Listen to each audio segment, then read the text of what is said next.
Then the bonus question, when I purchased my own home, for myself, this is my own home story. Who was it that gave me the advice which saved our family over $100,000 in the home buying process? Okay, so when I purchased my own home, who was it that gave us the advice which saved our family over $100,000 in the home buying process? Okay, so now we're going to go back through these questions and give the answers. See how you all did. Grade yourself. It's up to you. You don't have to share your results. Hopefully you do well if you've been listening in on these podcast episodes every week. So, first question we're going to start out with.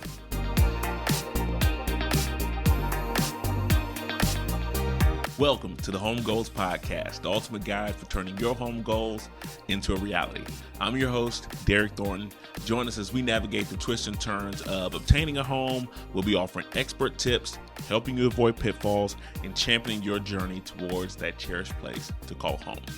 This week's episode, with it being the time of year when a lot of kids are heading back to school, my kids are already back at school themselves, but you got a lot of college kids being dropped off and a lot of the other schools are going to start up in the next couple of weeks.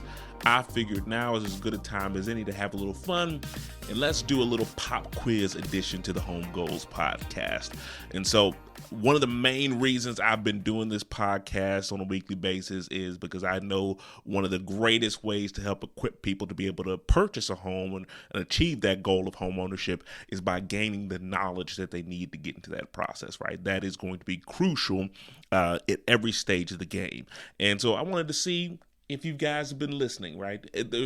You don't have to share your results. You don't have to email me or text me or let me know how you did or anything. But just wanted to ask some questions to kind of see like if you've been picking up on some of the information we've discussed.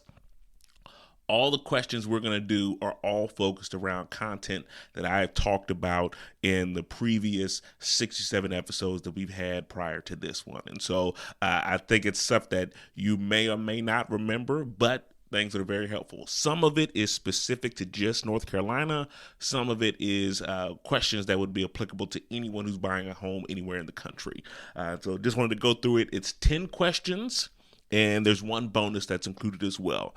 And so we'll just go through. I'm going to read each of the questions, and I'm going to go back through them and give the answers one by one. So let's see if you guys have been listening at all to anything that I've been saying over these past 14, 15 months now that we've been doing this podcast. And so, all right, let's start. Question number one for our pop quiz. What does PITI stand for in a mortgage payment? That's an acronym that we've discussed in the past, right? So what does PITI stand for in a mortgage payment? Question two. And again, remember, I'm going to come back and I'm going to give the answers to all these afterwards. But question two. When does a buyer in North Carolina officially become the legal owner of a home? Right. So when do they officially legally own that property? When does that happen? 3, what common closing cost covers the guarantee that a buyer's title is clear of defects? Okay, so what common closing cost? There's one that's in there that is typically associated with the deal that guarantees a buyer's title is clear of defects. 4, in North Carolina, which repairs are the sellers required to make to a home? So when they get the inspection report and like all those different repairs that may or may not come up, which ones in North Carolina, which repairs are they required to make? 5, what tool do agents typically use to determine their estimate for a home's value? 6, in North Carolina, who typically holds the earnest money deposit? 7, which real estate transactions require the use of a real estate agent? 8, true or false, in North Carolina, home warranties are required on all homes which are purchased with a mortgage. 9, what is PMI and when is it usually required? So again, that's another acronym I'm throwing in there for you. What is PMI? What does that stand for? And when is it usually required? 10, When determining a home's estimated value, name at least 3 factors taken into consideration when selecting comparable homes. So usually when we're trying to determine what a home is worth, we're trying to look at comparable properties or comparable homes in that area. What factors, name at least 3 of those factors that are taken into consideration when we're selecting those comparables. Then the bonus question, when I purchased my own home, this is my own home story, who was it that gave me the advice which saved our family over $100,000 in the home buying process? Okay, so when I purchased my own home, who was it that gave us the advice which saved our family over $100,000 in the home buying process? Okay, so now we're going to go back through these questions and give the answers, see how you all did, grade yourself. It's up to you. You don't have to share your results. Hopefully you do well if you've been listening in on these podcast episodes every week. So the first question we're going to start out with, question number 1. What does PITI stand for in a mortgage payment? The answer stands for principal, interest, taxes, and insurance. Again, remember we talked about in the past, those are the 4 main components of a mortgage payment. You got the principal, right? That's the balance on your mortgage, the interest, which is going to the bank, taxes, the property tax that you're paying to the county and to the state, and then your insurance. That's your homeowner's insurance. Those are the 4 main components. Now, there are some properties that may have like HOA dues or some other items that are added in there as well. But more times than not, if you're getting a mortgage, those are the 4 main components. And that's what they're referencing, or that's what they mean when they talk about PITI. So again, when that mortgage payment comes in, it doesn't all go towards the bank. It doesn't all go towards paying down your balance. It's split up into 4 different categories, at least: principal, interest, taxes, insurance. 2, when does a buyer in North Carolina officially become the legal owner of a home? The answer to that is when the deed is recorded at the county register of deeds office. So when the closing is happening, there's typically 2 different events. Remember, we talked about this before. The settlement is when you're going to the attorney's office and you're signing all the paperwork and documents. The closing is when that deal is actually recorded, or when that transaction and that buyer's name is recorded on the county deed. That process is typically, in most counties, done electronically nowadays. And so they usually happen within a few hours of each other. But the important thing for people to understand is that all of the paperwork you signed, everything you've done up to that point, it is for nothing if that deed is not recorded. Nothing is official. Nothing actually happens. The legal transfer of that home doesn't happen until that deed is officially recorded. That's when the deal is closed, and that's when we can start celebrating, right? So like I said, as agents, we don't get paid unless that deal closes. As sellers, you don't get paid until that deal closes. Buyers, you don't get to move in until that deal is closed, right? And so there's a lot that hinges on that happening, and it's important for people to understand when that process officially takes place.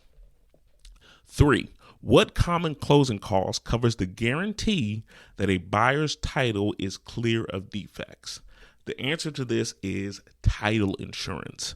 So title insurance is one of many different closing costs that may be included in the transaction. If you're getting a mortgage, you don't have any choice. They're going to force you to get title insurance because they're going to want to make sure that there's no defects or things hindering you from being able to have a clean title on that home. Because when you go to sell it, if you don't have a clean title, you're only going to be able to sell that home to people who are not getting a mortgage and who also are fine with not having title insurance themselves. Highly unlikely that you're going to find a buyer who's willing to do that, because if I'm paying for a property, especially if I'm paying cash for a property, I don't want to pay for something that I know someone could come down the road some day. They could come along and say that they have a right to this property. They have a right to this home. I don't want that to happen. And so I'm going to get title insurance to protect me and make sure that I have clear title on this home. And so, excuse me, that's always going to be a requirement if you're getting a mortgage, but it's something that's very important for anybody to get, regardless of whether or not you're being required to. 4, in North Carolina, which repairs are the sellers required to make on a home? The answer to this is none. It was somewhat of a trick question, but North Carolina, remember that Latin term we talked about in the past, caveat emptor, means let the buyer beware.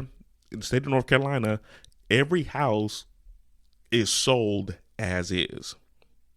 Now, there are some repairs that are usually in the best interest of the seller to address, because the buyer may say, hey, I'm not going to go through with the purchase of this home, and I'm willing to give up whatever funds I've spent to this point if those things aren't addressed, right? And if that happens, then the seller is forced to have to put their home back on the market to try to sell to someone else.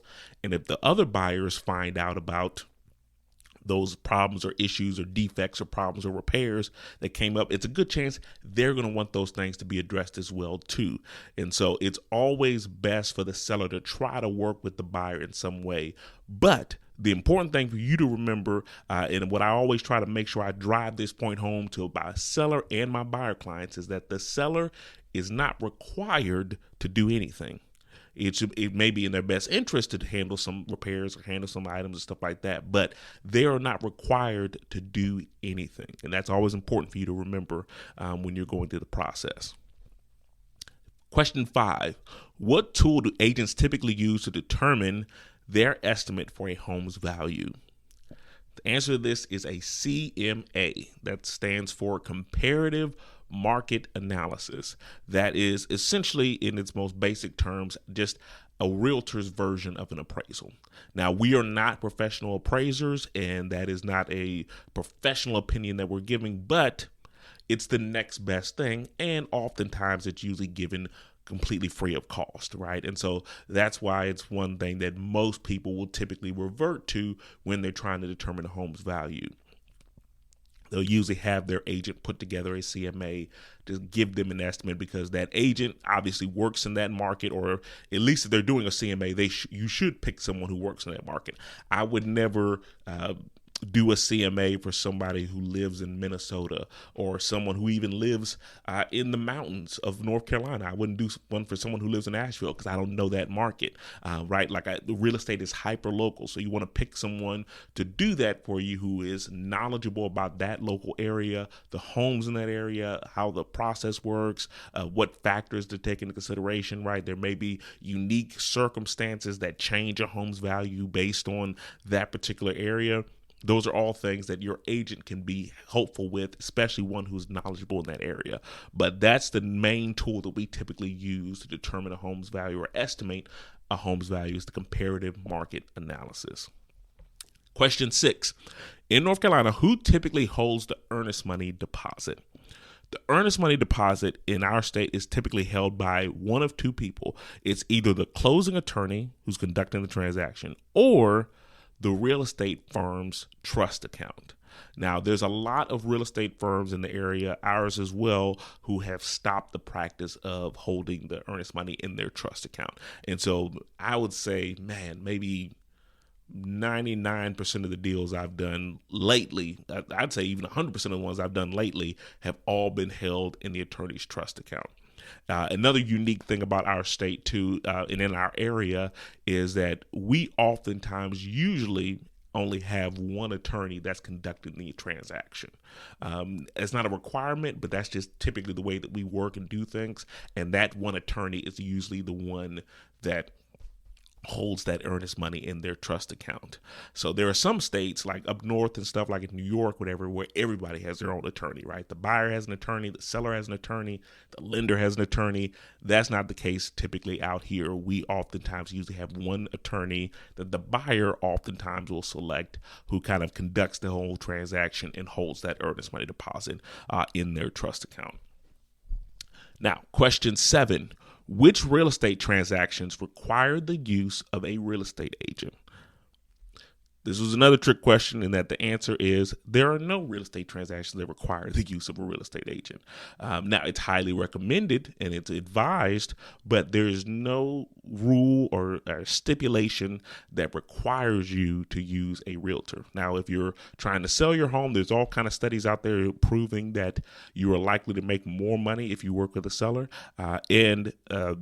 If you're buying a home, there's no rule that says that you have to have a realtor help you.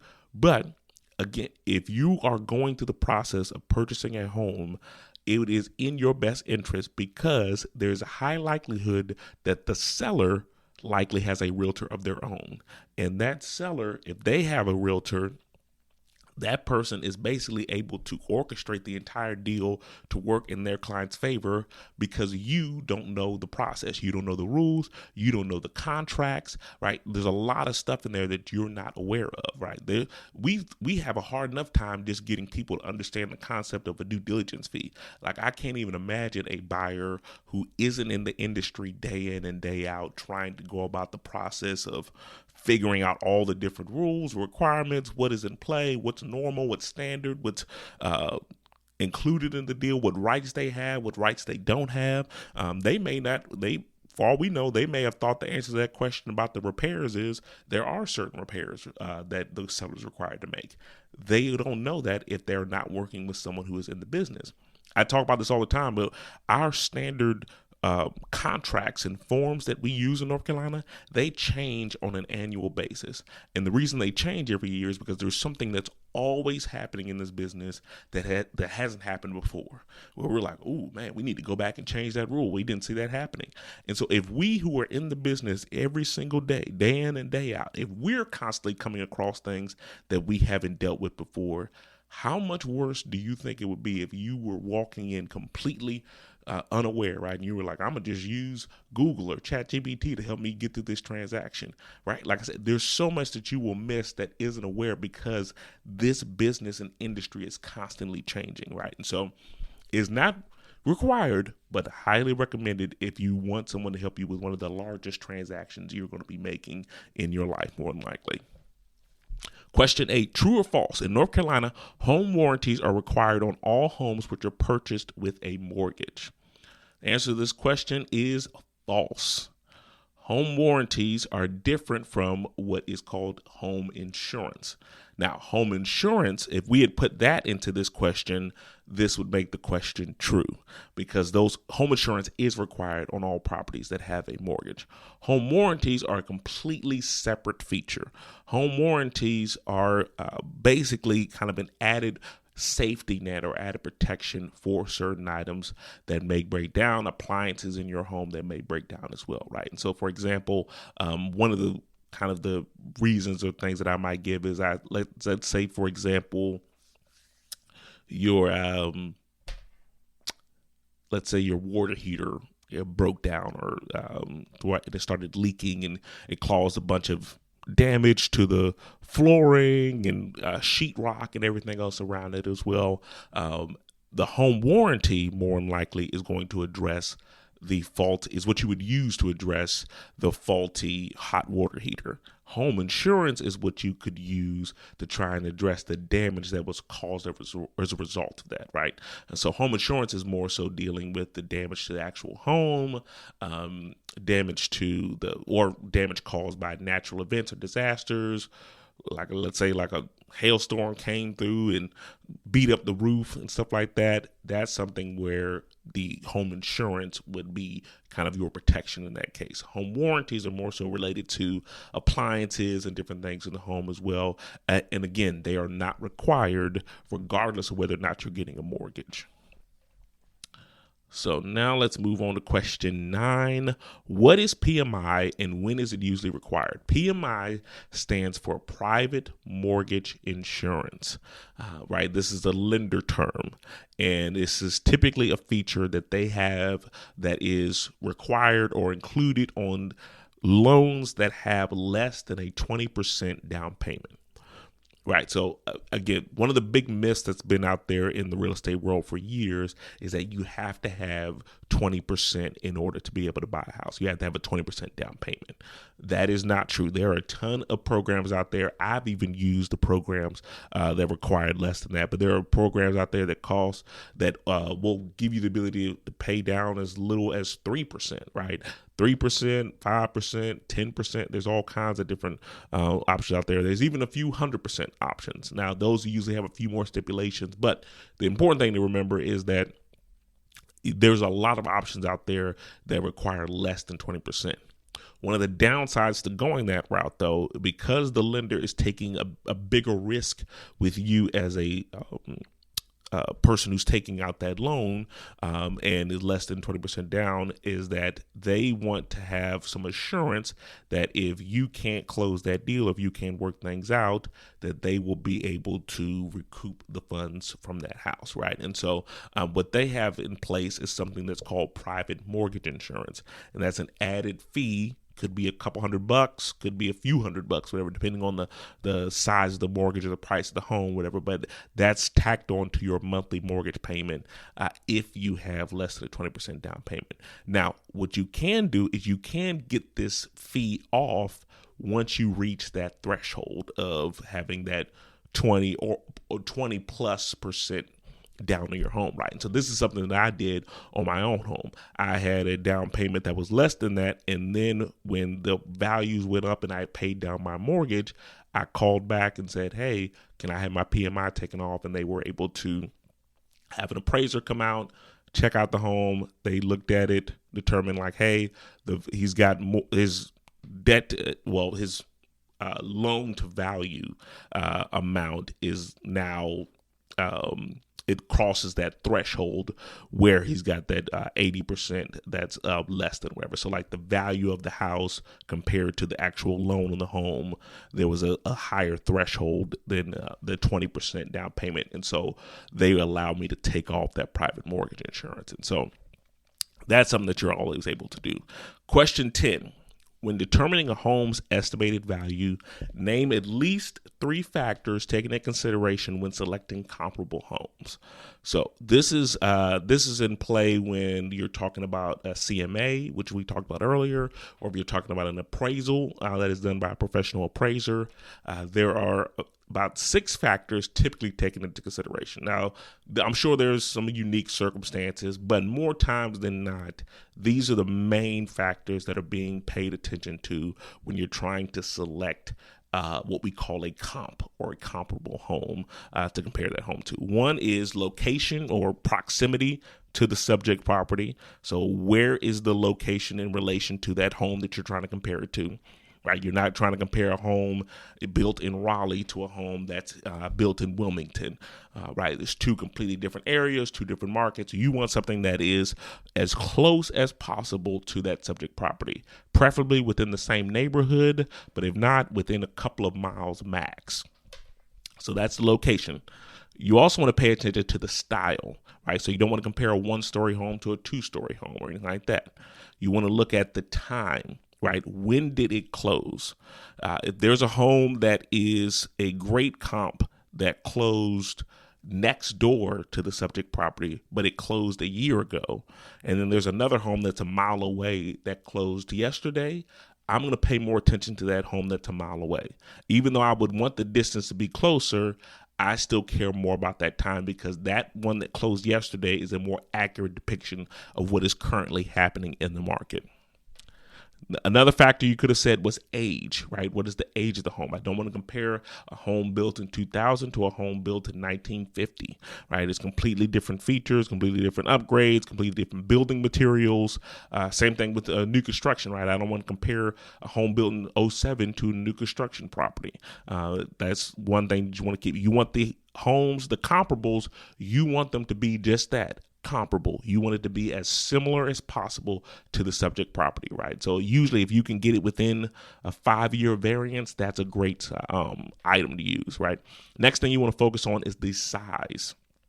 You don't want to go too crazy on the difference in sizes of houses, right? So if you got a 2,000 square foot home, I'm not trying to compare that to a 3,500 square foot home. That it's so big of a difference in the type of buyer that's looking for that home, the type of features in that home. It really is getting into a comparing apples to oranges type of situation when the sizes are that out of whack. You usually want to try to stay within about a 10% variance of house sizes so that you're not getting too crazy or too off the scales in comparing different size homes. And the last one is just the features, right? And this is kind of like a catch-all one because this could be a lot of different things, right? The features could be anything from the lot size to does it have a screened porch? Does it have a garage? Is the kitchen updated? Are the bathrooms updated, right? All these different things come into play, but those are kind of the main 6 things that you're typically looking for when you're selecting comparables: the location, style, time, age, size, and features. If you could name at least 3 of those, you would have got question 10 right. Last one, bonus question. When I purchased my own home, who was it that gave me the advice which saved our family over $100,000 in the home buying process? The answer to that question, drum roll, my wife. If you remember that story, you remember she was the one that gave me the sage, wise advice to go in and talk with a lender. I was convinced that I had had such a terrible kind of roller coaster in sales between 2018 and 2020. Like 2019 was a bad year, and then 2020 was another great year. I was convinced because I was an independent contractor and self-employed that 2019 sales completely threw any chance of me buying a home in the next year out of whack, and then I would have to wait at least another year to have sales to justify my income to a lender.